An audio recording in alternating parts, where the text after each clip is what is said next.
Welcome to a lighting mod once again, and hello, Turkey Master. Good to see you as well, early as usual. We have Maria Yue. I didn't actually ask her how to pronounce her last name yet, but she'll be able to correct me in a few minutes. So we'll be skipping the normal intro. Most of you should be aware of what Lighting Bot does. If not, you can always go to the website lightingbot.com, and you can get some basic information over there.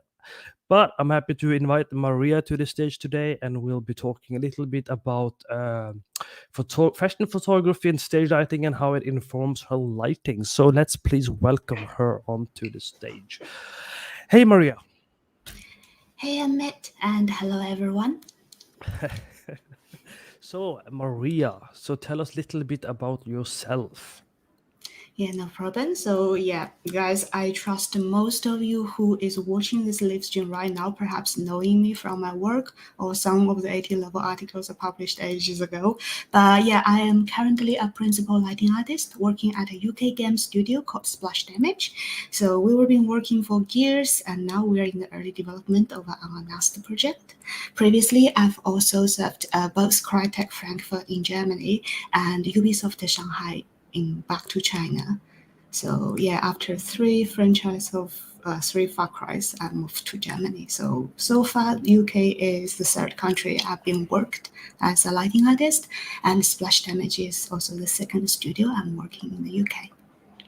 So Maria has traveled obviously a little bit apparently due to the work, and if you haven't stopped by our station, Maria, you should. It's amazing work she has done, and also we will be digging around her topic and her work a little bit. So if you have questions, as usual, feel free to start thinking about some good questions. I will be asking her some of your questions if you have someone, and also Fateh, my COVID is okay, man. I am coughing a bit, so Maria will do most of the talking, and I'll cough in the background, so that's not a problem. Hartog, thank you again for stopping by. It's good to see you. So, Maria, so let's start talking a little about the main thing, which is your background. So, you obviously gave us a brief introduction, but what got you started into lighting to begin with is always the main question we all like to know. How did someone get started as a lighting artist? So, how did you get started? Well, I think my journey is slightly different than most of the like my colleague or like the artists I really love from everything in this industry, because I know if you want to be a lighter for video games, and in most of the case you either start as a modeler, texture artist, or even animator. Yeah, I do meet two lighting fellow lighters. They used to be character artists or animator, but I was purely trained with fine art and the fashion photography. So in my uni, I did my bachelor in an art institute back to China. So that's like 4 years fine art training plus, because the subject I will study is actually photography and filmmaking. So we've been worked with both film and digital photography as well as studio lighting set, including some costume design. And in the final year, you could able to choose a project, either do a photo series via still photography or you make a short movie. So I do consider my early journey in the art field is more like no difference than you trained as a gaffer, filmmaker, or photography. So after I graduate, I do get an opportunity to work as a wedding photographer because that makes a lot of money back then. But nowadays, certainly it's a bit out of date. So I didn't choose that journey. And instead, because I am always a fan of Shakespeare's musicals, so one of my dreams is like I'd like to come to Europe and study art and continue the journey and see what it brings me. So after 2 years graduate from my bachelor, I've been like prepared some of my English tests. I came to UK, so I start doing my master degree in a university in South London. So it's called Kingston. And later I also worked with few fellow artists, including my professor in London College of Fashion. So in my master degrees, I think, because it's 1 year, people do 1 year master in UK. So what happened there is like the course is very packed. You got to do like a dissertation, which is 20,000 words plus final project. So, but even the study progress is rather stressful because I am not native speaking English.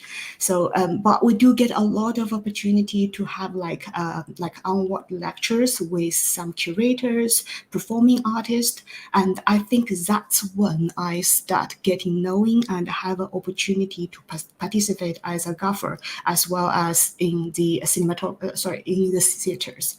So I went to two different theaters in London. One is in West Hampstead. It's a rather small one. I think it belongs to Goldsmiths University back then. So we did several performing art, and I worked with choreographers and stage designer. So that's when I started doing the set design and backdropping, a little bit of matte painting for the theaters as well. So yeah, because London is really fun to learning stuff, especially if you are into performing art because of the tradition, and also because like the contemporary art side is it's really booming here. So I think in my final, like in the final project, I got the opportunity to have like a very small exhibition, collaborate with a curator from Tate Modern. So yeah, guess since then I start like work with fashion photographers. Like I got some set designers, and also I've worked few short project with Topshop and London College of Fashion for the final year show. So that was quite fun. But yeah, you probably realize there's nothing to do with video games yet, which is absolutely right. Yeah, because back then I was keen to think about I want to work like a freelancer or photographer because I am a big fan of photographer like Tim Walker, Cindy Sherman. So it's like they are really characteristic. And Tim Walker is one of my favorite photographer because he does a lot of indoor set design. And if you ever saw his exhibition in London, so they call like different sets, and he puts idea and narrative into a still photography. So that was where I was dreaming about.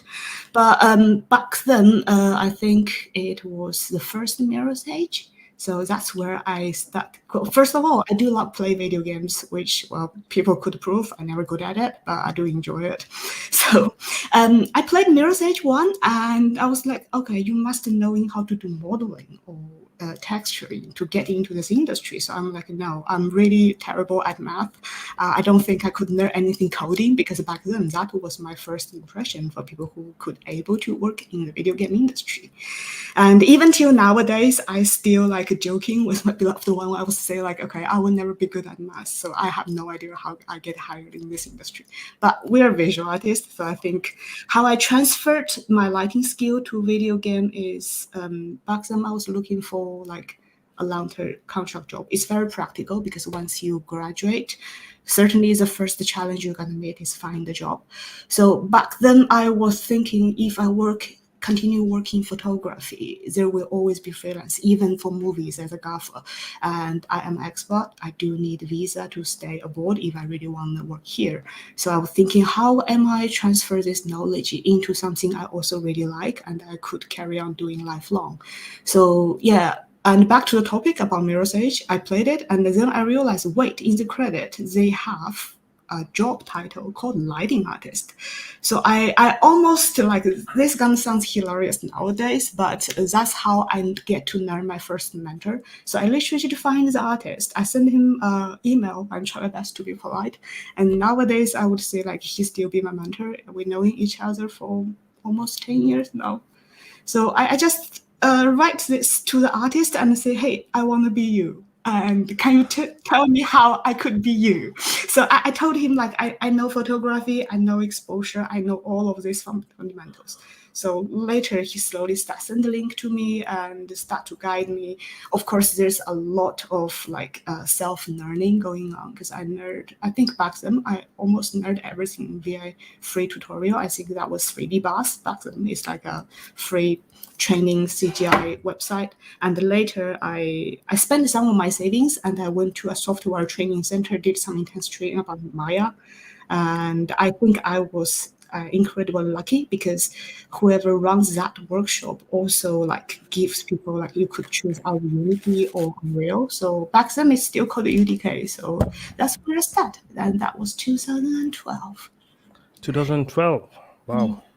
So you started pretty early compared to me then when it came to lighting. Yeah. Let's see, we already have some questions. Should I pick them? I was going to ask it anyway, so why not? Mhm. So, the question is, what is a principal lighting artist? How does that compare to senior lighting artist or junior lighting artist, or else also, I guess, lead lighting artist as well in this case? Yeah, well, that's a very good question. Thanks for asking. So, I'd say a senior, that's previously I saw how far I might go because for sure, compared to regular or associate, certainly you get to be more experienced and you are able to help people giving them art or tech feedback and you are able to supervise them. But I think, well, Splash Damage really appreciate my little craft, which I'm thankful. So I get promoted as a principal a while ago. But compared to lead, at least what I learned in UK studios is like if you're a lead artist, regardless which discipline you are in, you are more on see managing the team or you give like estimation because both lead artist or like principal artist they could doing the construction work about pipeline workflow also sometimes like the sanity check of the peers work but I'd say if you keep like progressing on more crafts side there's a high chance you might end up as a principal but if you are more like progressing on the management side I think that's more for like the lead but I think it is like I would say both of the role like indicates your experience in this industry. It's just like you have different preference. Also, it depends on studio because I do know some studio is like they only give you lead, and regardless you are more on craft or more on management. But I think in general, leads are more towards the management side. So, would you say a principal lighting artist is more technical required title than a lead?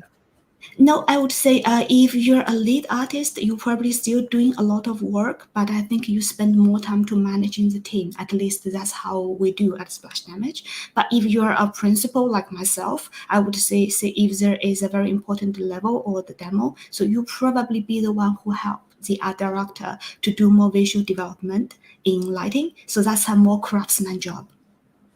Okay. Do you do any visual development yourself? Yeah, I love that. So yeah, because we will talk about a few of my personal project, which that takes the main percentage on my art station. Just because on one hand, as a game dev, most of our work task will constantly under R&D or like NDAs, so we can't really publish them right now. But also, I see I have more freedom style-wise, and I see this is a good opportunity to test on learning new experience in both software and idea. So I do a lot of look dev job in the beginning. I would say I personally enjoy that step a lot just because you could spend like almost a week. Usually at each of my personal project, I spend a weekish to find those reference pictures. Either they are concept art or they are like photographies. So yeah, that's the progress of thinking. And for example, when I doing our background picture, this piece is called Unspeakable Tale. So back then I was reading something Lovecraft. I think I was reading one of I think it's called The Yellow Wallpaper. So it's talk about an old Victorian house and some mysterious murder. And back then I was like, I got a rough idea. And then I got this lovely asset package. So from our station. So I literally write to the artist. I was like, okay, this is amazing because I am constantly a fan about like the pre-Raphael or Victorian style architecture crafts color palette. You can tell from my art station. And that's one of the main reasons why I came to UK to study art because just a big fan of this art and culture.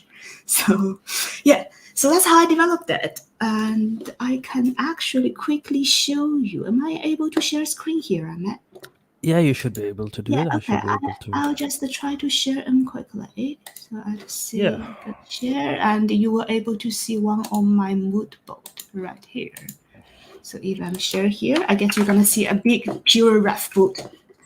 what So happening. when you said a mood board and you Hmm. said a vision Mm. development or vision board and Hmm. look development, is this three different things, or is are you talking about the same thing when you use these three different words? Oh, well, I think it's really like it's my terrible terminology, but I would say look depth to me is more like you define the style or how, like which color plate or what style you're gonna go when you're doing my lighting work. So that's what I mean. So, well, I use my mood board. This is the format. And the look depth is the job, what I'm doing here to develop the style of my work. So Moodboard is the format, and what the Moodboard is for the visual development. So this is like how my Moodboard usually look like. You can tell I collect a lot of pictures and photography from movies, even sketches. Yeah, because So how long does it take for you to create this kind of mood board? I can't really tell. That's the funny thing. Okay, I'll quickly pause our sharing and come back to the talk. So it's difficult to tell to me just because sometimes I got an idea, but maybe because of the frame or the time, I can't do that. Like I can't execute it right now. So that idea will be like lie in the backstage of my mind, like over and over nights. And eventually, sometimes I feel like it's really enjoy because I don't know how the other artists treat their ideas, but to me, it's like I'd say if something I really interested, I will also be very cautious. It's like, okay, what if I didn't develop it well? So I will leave myself more time before I even drop my first light bulb in an actual game level. So, for example, like this one I'm showing you, because it contains three different things, it takes me about a month and a half to build up the idea. And because when I looking for reference, I also will think about, oh, how may I execute it in the software which I am using is Unreal Engine.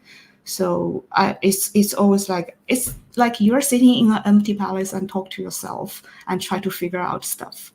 Yeah. So All this right. thinking progress could last really long. So you spend a good amount to do your planning phase, I would say, where you're looking at the colors, your tone, the references. Does that also include composition and props and set design, or does that come afterwards? To be honest, when I constructing my idea, because maybe because I am getting used to the way how I work, I never separated those role or field in like restrictive way. Because if there is see if you ask me a gloomy day, then I will automatically have something in my mind, such as like a very raining street with some like a lots of like debris and dusties, perhaps a medieval house. It's something like that. But I think everything comes out as a flow, and it contains most of the aspect you were mentioned, because it's I think different artists has different approach, but to me it's like I could easily saw images if I listening some music really touching if I feel so, or like if I saw a movie and I could get inspired. But yeah, there's one very practical field takes a lot of time, that is choosing the right asset, because as a lighter I don't really do much modeling. I do change texture and material very often to meet the what I want for my set, but I don't do modeling. So in most of the case, I'd rather like take other environment artists' amazing work and do the lighting mode, or I have this package and I just update if there's something missing. Then I will go to either Megascan or using SpeedTree. So just add. It's basically like how to set up a stage, if I may say. Yeah. Okay, so you said in the beginning, and you said also in private, you have your background as a fashion photographer and stage design. So Mhm. how would you say, compared to other artists who does not have the same background like myself, how does that inform your lighting? What makes it different than saying you not using those knowledges or experiences to make your decisions? One big difference with what you said from other people I've talked to so far is you spending 1 month or longer planning everything. That's a very long time for a lighting piece. That's a huge patience as well required. Is that like every day you're doing it, and then you use your knowledge from all these different areas to kind of inform yourself on this is a good color choice, or this doesn't work because it looks terrible in fashion photography according to your knowledge and experience? How does your brain work when you're using all of this stuff? Because I wouldn't really, like I said, perhaps I'm very terrible about logic, but when I was thinking of anything visual, regardless I am using a camera, I am standing like to do the design for a set, or I'm working on Unreal, to me it's the same because it's always about the mood, the lighting fixture, whether it's like nature or artificial. And it's always about the surface, like we call surface in design, or like in photography, textile in fashion, and diffuse color or material in 3D. So it's always the same thing. So I pay a lot of attention about contrast control. I pay a lot of attention like how you define a mood, and also like the texture of lighting. So when we talk texture in 3D, I think most of people will think about the diffuse map or like any type of pattern you're using on the mesh. But when we in lighting terms, at least what I learned from like who people who trained me is like it's like the softness and the hardness about light itself. That's what we call lighting texture. Because if it's a rough surface, certainly it's gonna goes well with like sharpen lighting if you wanna define the detail, and vice versa. If it's a soft one, then the light will go sharp. So a practical point I took from fashion photography is how I rate the diffuse color, like how the diffuse color gonna react with the lighting color, because what we're gonna see in final, regardless in real world or 3D, it's a combination between the surface, the material, and the color of the light, as well as the intensity. So, and there are other effects you can take account, such as scattering, any type of dry ice, CO2 cannon, or like in 3D, it's fog or volumetric fog.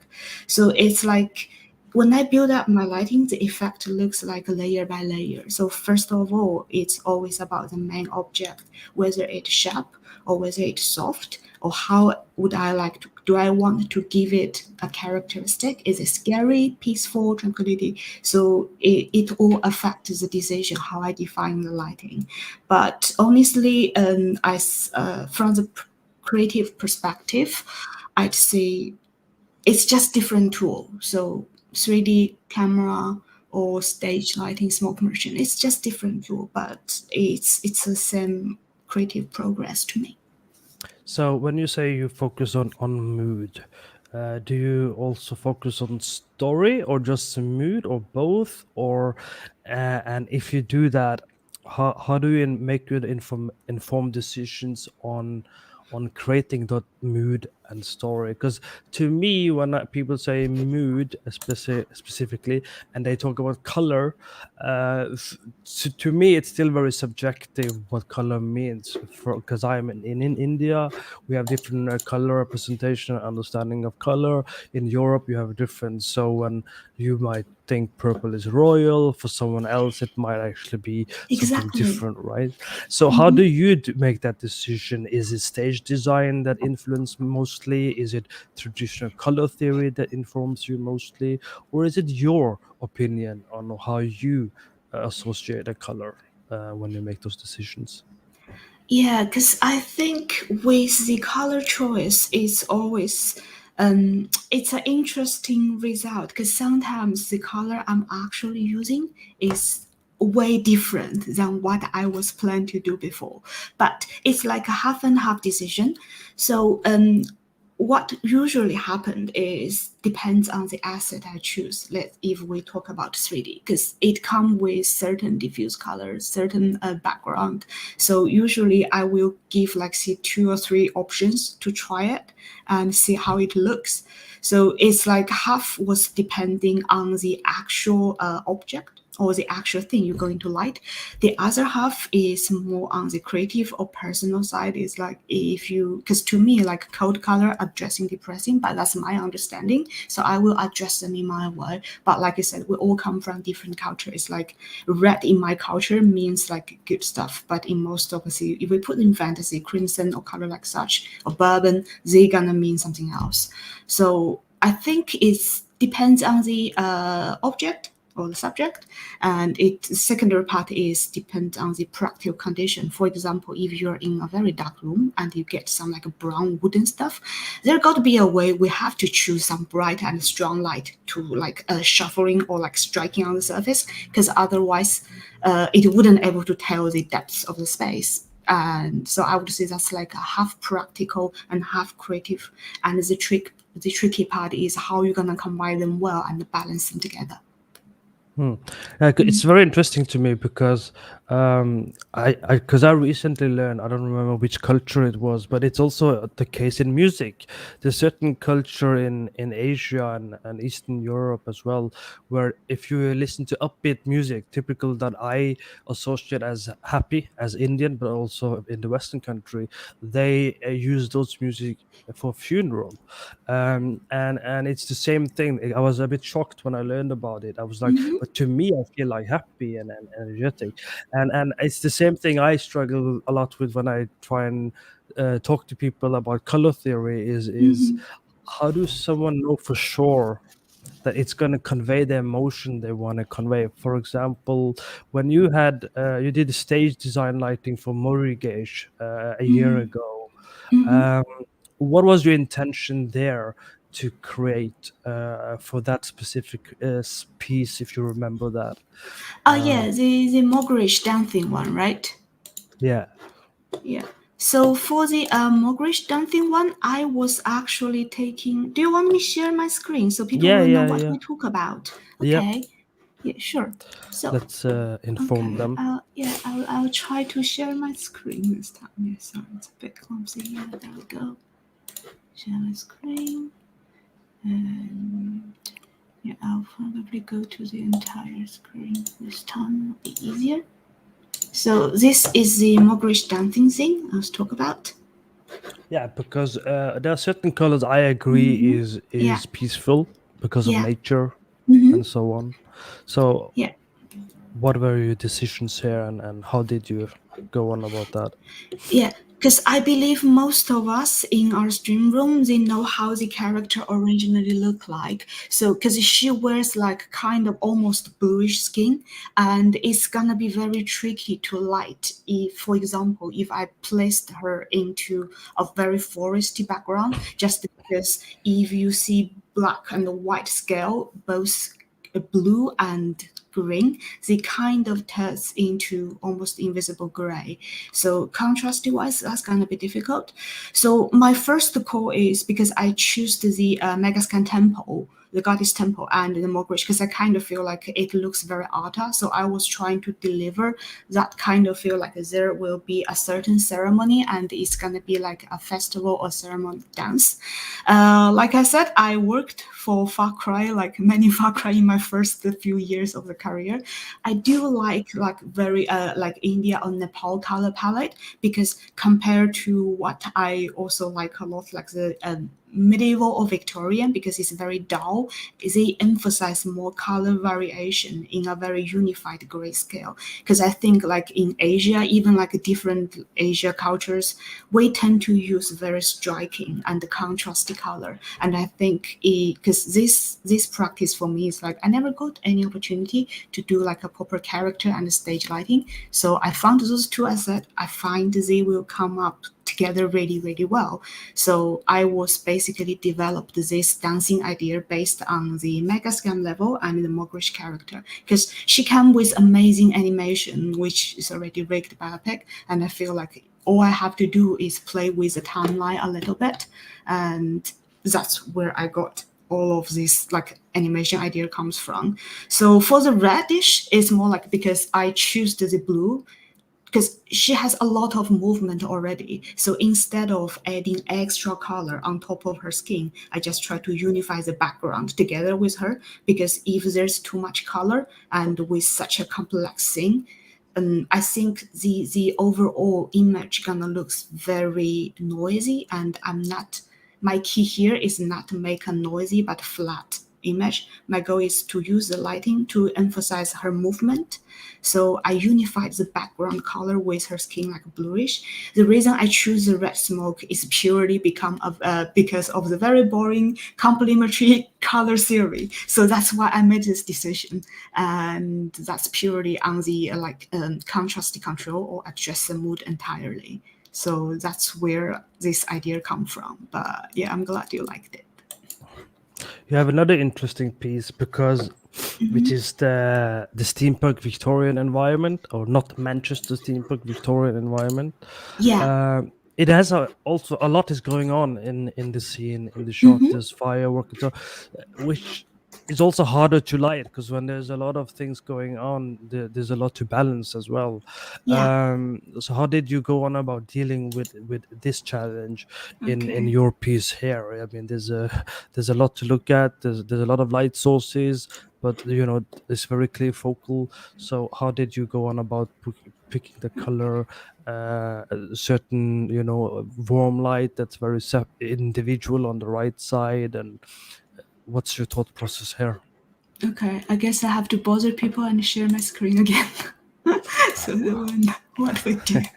Yeah, because it's really difficult to talk without. Let me know if the sharing is working on it. Yeah, it's no problem. Okay, They can see they brilliant. can they can Yeah. see all of us, both your Okay, screen okay, and us that's too. great. That's great. So yeah, this thing is I have to thanks the Leicester Studio because they actually shared this as a gift with me for free.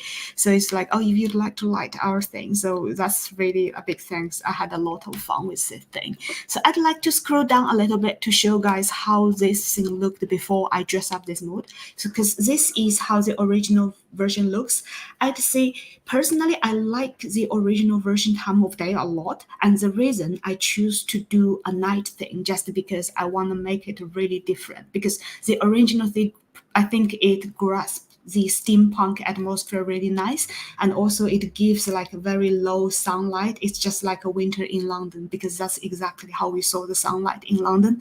So yeah, in the beginning I was just think about I want to go something completely different. So first of all, definitely will be the time of day. So that's why I choose in the evening. And because I was living in Manchester back then, and now I'm still living in Manchester. So if you know a little bit about UK, Manchester is a place like raining nonstop. It's famous about the rain. So I think that's weird because I literally see the weather every day like this. So the floor is very dry in here, but it gives you some certain type of beauty side. That's a reflection. And in the place where I live right now, we literally have almost exactly the same type of floor. So that's like coming from my life experience. And for the light source, I don't really like. I didn't really like tackle them too much, because what I was thinking back then is like the same is already has a lot of content, because you can see there's like years, there's like clock, there's plenty of asset because this is a city. So what I was trying to do is instead of place a lot of dots light, I just used the fog because if you go to any city, certainly there's light pollution, and instead of light the street, or especially in a raining day, everything gonna be dark and glossy. I think the most visible stuff will be fog and smoke.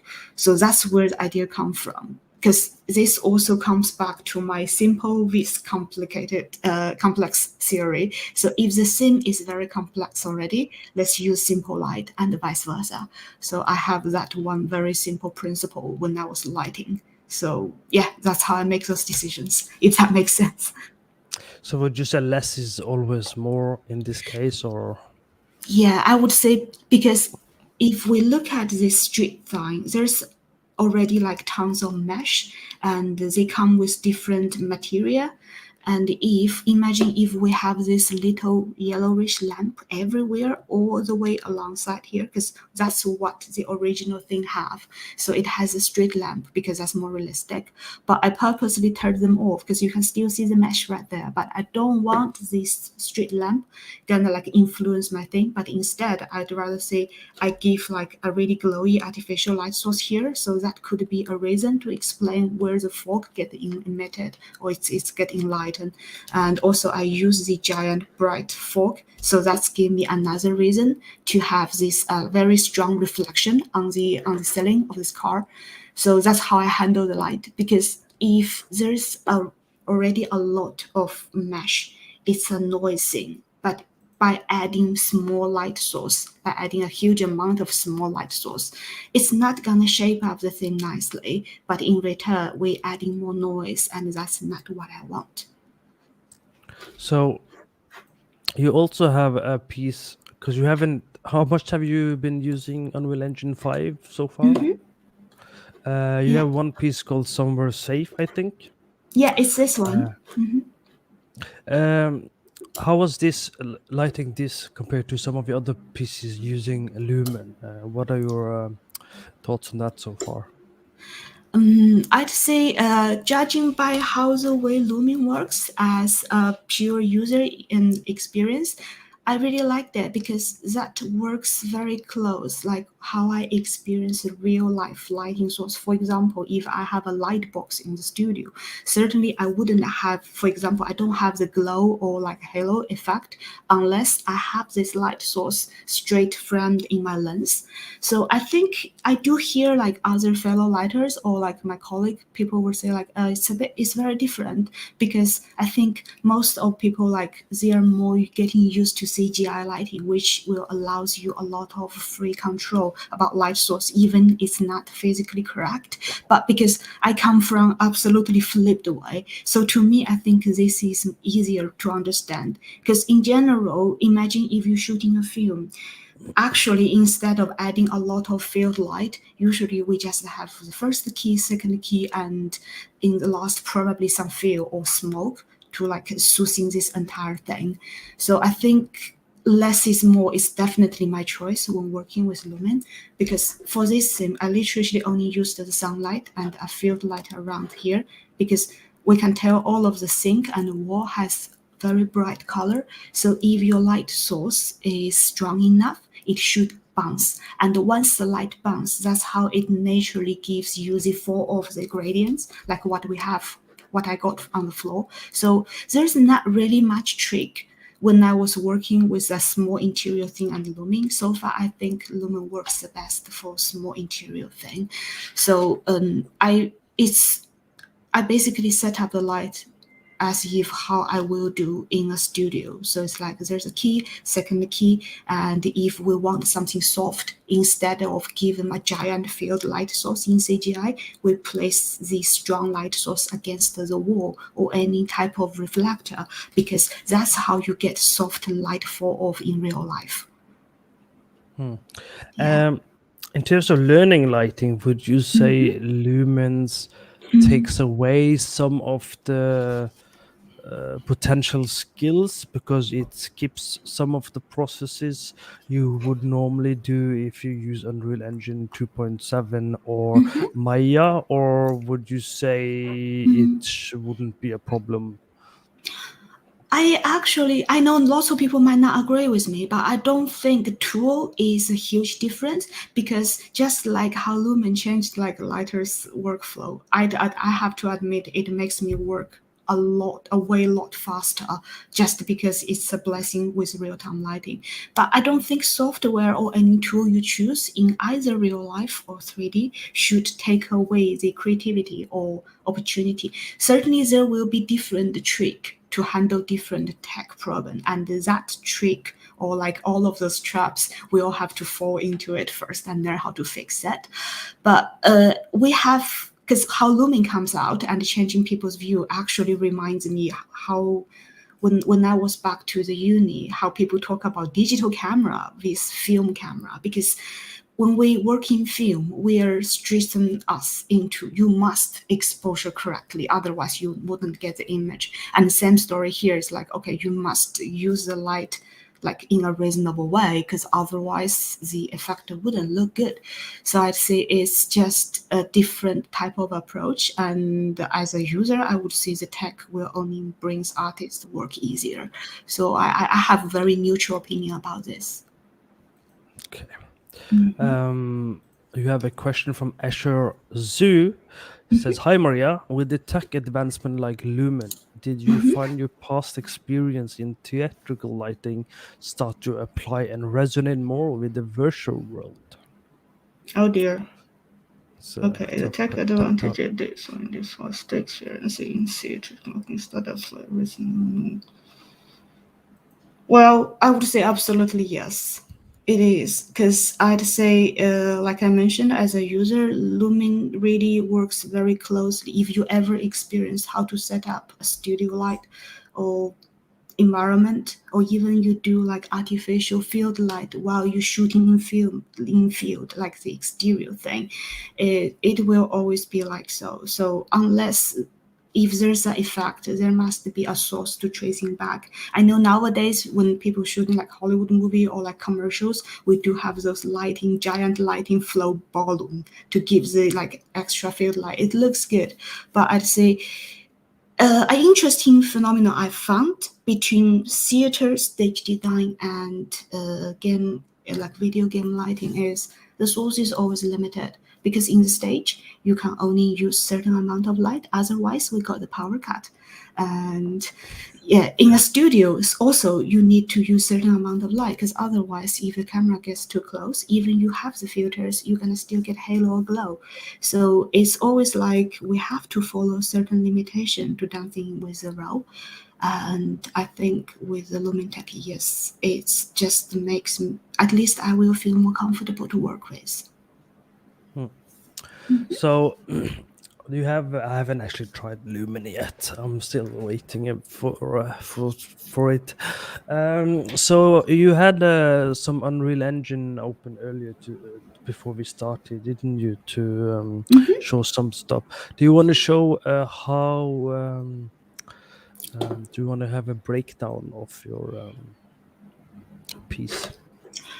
Yeah, I can share my Unreal thing, but we actually already talked about the thing, I believe. But anyway, let me share my screen first. So I want to show people the finished thing, so they will know what we actually talk about. Behind the scenes. Yeah, things. No, this, because honestly, guys, I'd say the tech I am using in this piece is slightly out of date, just because this piece I've done like last year, and that was before UE4, I think. Okay, am I still sharing?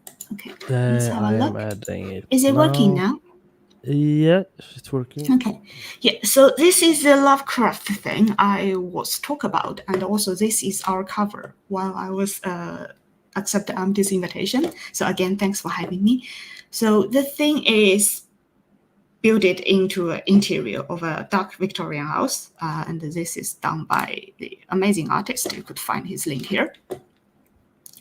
And the breakdown for this thing is actually fairly simple. The reason I choose this thing to do my lighting design is because back then I was reading the Yellow Wallpaper, which is from H.P. Lovecraft.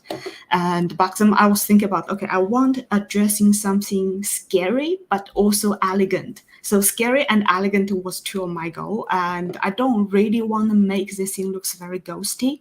So I try to avoid like purely night thing, because the easiest approach you could have as a horror movie, that would be like a night thing with a torchlight, because certainly you could create that feeling. But I think what I was after here is like, I want people feel what's outside. I want to address that cold feeling, and maybe it's so weird, doesn't make much sense murder thing. So the initial idea comes from there. And later I find this thing has like, I'm gonna quickly show, let me know if the Unreal window shows up, guys. Let's see. Yep, that's Okay, open. brilliant. Yep. Yeah. So you will see a lot of the, like, this is the actual thing I'm using. I'm gonna go for screen. So I'll try to move smaller.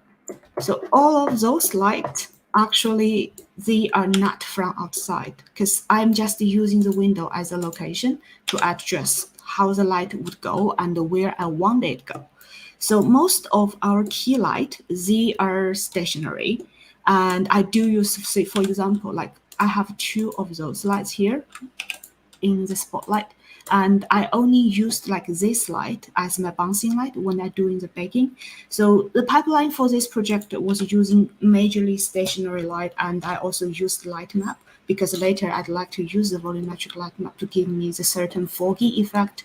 It's not very visible because I actually keep the foggy effect very tiny, but if I address the corner of the window, you guys probably know what I'm talking about. So the interesting part about this thing is it's being divided into several small space. And back then I was thinking I really like to dress each room with different mood.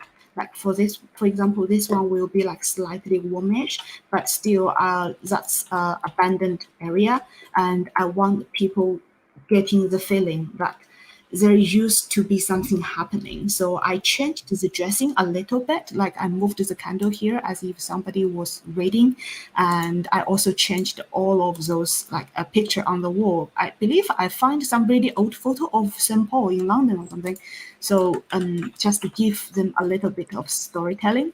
Because one thing I really not a fan of is like telling something straight away. So it's not like I'm not initially I was thinking about to put a family photo here so people will know who used to living here.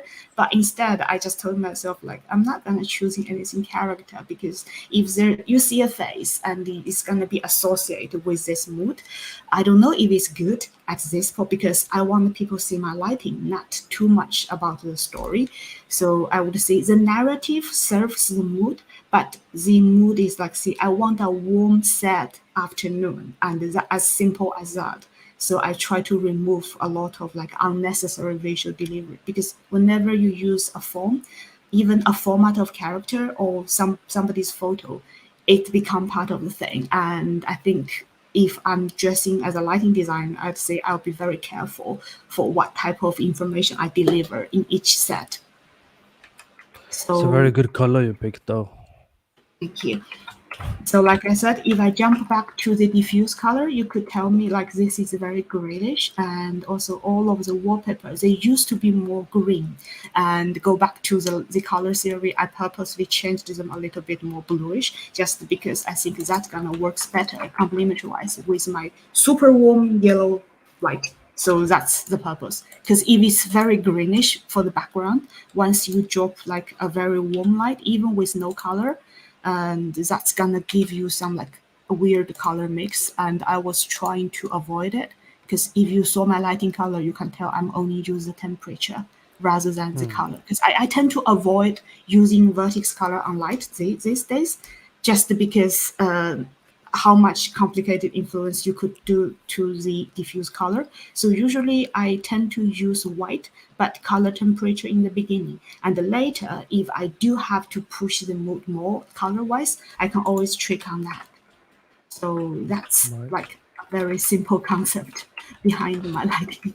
But it's no, it's true though to keep. I like how well you are informed and pay attention to color mixing because a lot of people a lot of beginners at least when they do the lighting they don't consider the albedo colors or the base color of the material and they don't keep in mind that the color mixes as the light bounces when they use a different color.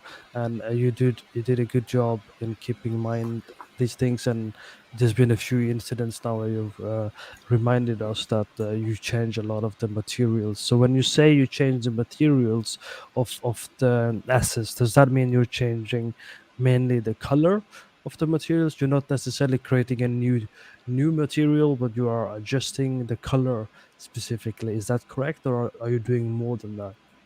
There are two typical cases made me tweak the material, work or personal work wise. So one important factor is how reflective it is, because if I do have to dressing like check the background picture of our talk today, guys, because I literally wetted the floor with some blood splash, and the reason is very simple, because it's an old Victorian house everything is matte on the surface.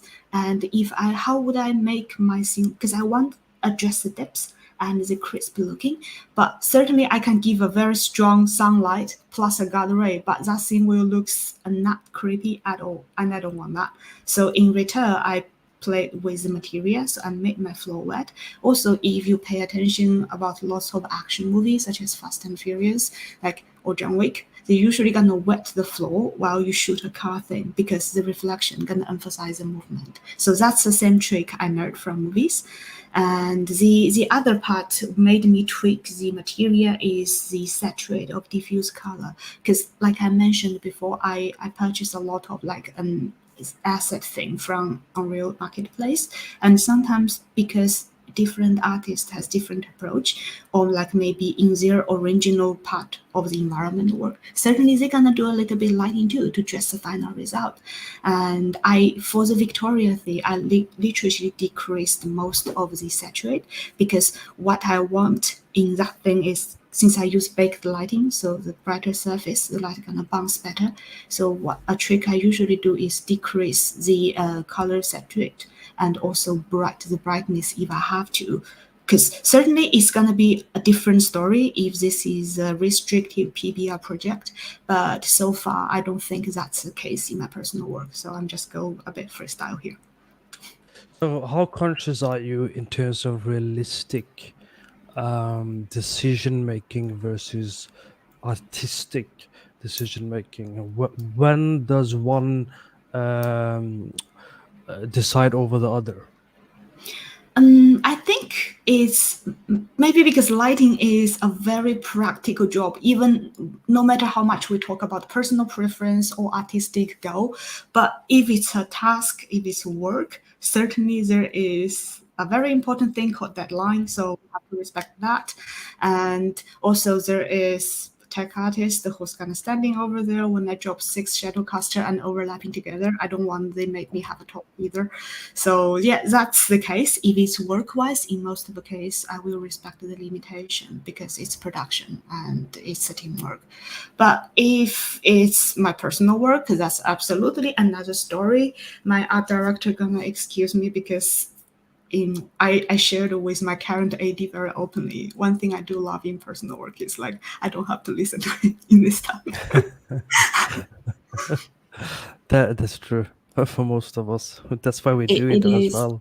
Yeah, it is. But yeah, even for personal work, I had to say you're not wrong, Amit, because it's always a very difficult decision. Because sometimes you will say it looks good, and you might really like how the light look from one angle. But see, if this project is cinematic and you are able to see everywhere else, then we probably have to make a very neutral decision, like in between, just to contribute the best in every angle. That's true. So when you work professionally and you do your lighting, do you from the beginning keep in mind optimization, or do you keep in mind optimization after it looks good?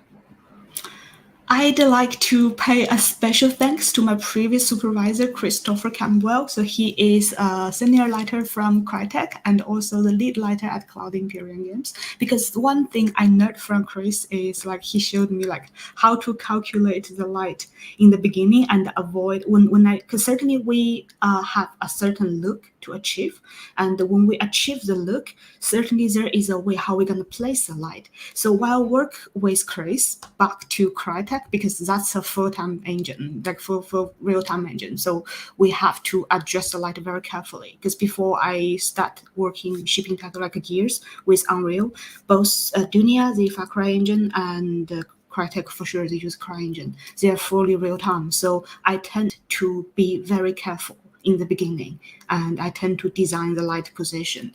Like back to the topic we asked in earlier, like how the theater light works, because they are flexible at some point, but in most of the case, don't expect you could literally move a key light from a corner of a stage to another in half a day, and then we got the show 2 hours later. That's not gonna happen. So yeah, a practical concept from both theater and working with my previous supervisor Chris, yeah, that benefits a lot. But also I had to say it's always easier to plan them carefully in the beginning, because that's gonna save your time as well. Right. Mm. So we are nearing almost the end of the today's show. So something I try and ask everyone before we finish is a few questions. One of them is, what advice do you have for up and coming lighting artists? What are the key three things you think lighting artists should master to become a good lighting artist? That's a tricky question for me because I do see like we have amazing people like Brian and Sadir. They are like both very heavy on tech, and I see myself It's more true. on visual. So I'd say it's really up to you because I'm teaching at Vertex since 2 years ago, and I do meet some of my students. They come to my class and they're just like me. They come from fine art or they are purely on visual, but unfortunately the job is half art and half tech. So do make sure you catch up the latest. There are lots of amazing people on YouTube and share their experience and tech because I that's where I nerd it. So I would say do catch up with the latest tech. It's necessary, no matter how good your artist it is, because you got to nerd a way to execute them. And for the art side, I don't really think um, any good suggestion. I would say if you do feel like a typical art style, maybe you saw them in a game or movie, always try to dig back to the root.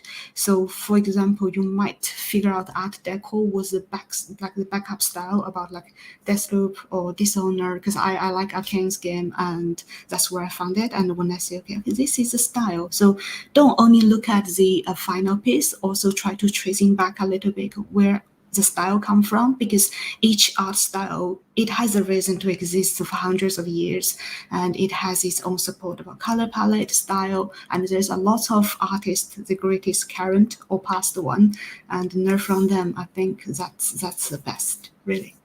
Yeah. And because last I checked, you're a woman, also ask specific question because of it. Is how's your experience been so far in a male-dominated industry as a woman, from studying to being at different studios, and with the latest news, you all hear different things for a couple of months. How's your experience been? Well, I think I am very lucky because I tend to. I know, like, I really appreciate people talk about equality and how, like, we should be respected, regardless we are, like, a minority or not. Because I do get some interesting people online reaching me, like, say, hey, Maria, you're Asian and you're a female game dev, how you feel about this industry. But previously, I come from theater, set design, and the photography is also a male domain industry. And let's to be fair, I would say in each discipline or job, there's both like great practitioners, male and female. I think if there's trouble, speak them out and try to communicate in a reasonable way. And I do have some of my like female students, they're also asking me the same question. So I think first of all, it's try not to take anything professional conflict personal, but secondary, if there's still something like if there's something concerns myself or like the others as a female game dev or employee, I would say speak them out. I think communication in no matter what terms, that's the best way to resolve the problem. And I think we shall be good at it since our job role, part of our job role is problem solving. So yeah, I'm always very chill about this topic, but also I'd say I was very lucky because all of the studio I've worked for, they're good studios. Yeah. That's good. It seems so far I've only had positive answers of all the females I've interviewed, so that's a good sign. It's a good sign. Not everyone has a bad experience, which is good. It's good to know. It's not all that bad, but it does happen, and I like to ask it at least, and Yeah. hear people's thoughts about it. Um, what was my other question? Oh yeah, um, wait, I had it written down in terms of feedback, because you give a lot of feedback obviously because of your teaching at Vertex, and also probably sometimes you give feedback on Discord. And wh- what is the importance of asking for feedback, and what is the importance of dealing with the feedback given as well? What are your thoughts on that? Because people, they react differently, they deal differently with it. Yeah. What is your experience about that? Maybe because I'm a liberal, but I'd say I usually give people very neutral feedback. So, for example, if it's a tech feedback, I would say that's way easier because if people know the way how to fix it and just share them the correct process or the related documentation, that's easy. But I think the tricky part is the art one because sometimes I do get either my students or like the fellow artists will ask my opinion about their half finished work. I will tend to only give people feedback but if I know what they want. Because if they only show me a work in progress, it could be anything. You can't really tell. So I'd say unless I know what is their goal, I will be very cautious to not drive people under my preference because that's one principle I carry in both work and personal work because every artist has different approach and also it's more on visual and creative sides otherwise because I think unless I know where the are heading to. Otherwise, I tend not to really give them very, I'd say, strong mind feedback because that might not be really helpful. That's why it's good to share references and mood boards when you ask for feedback, because then Yeah, people know exactly what to. Well, at least it's easier to help more correctly. Um, exactly. I Yeah, remember when I started out and I was sharing stuff on Discord and stuff, and I got confused eventually because people with different experience, different skills will give you different feedback, and it also, it confuses your own ideas because and then you have to explain yourself afterwards, and then you show the references, and people are tired and exhausted by that time, and exactly. so yeah, definitely make it easy, make it easy. But Yeah, it feedback is is. definitely important. You definitely should ask for feedback, but Yeah, because usually, take myself as example. I only ask tech side feedback because sometimes I literally cornered myself. Like I might don't know how to resolve this problem. But if it's art, I'd say, guys, if you know where are you heading to and you have zero problem with the software, just don't listen to anyone until you finish the piece. Just to finish it, really.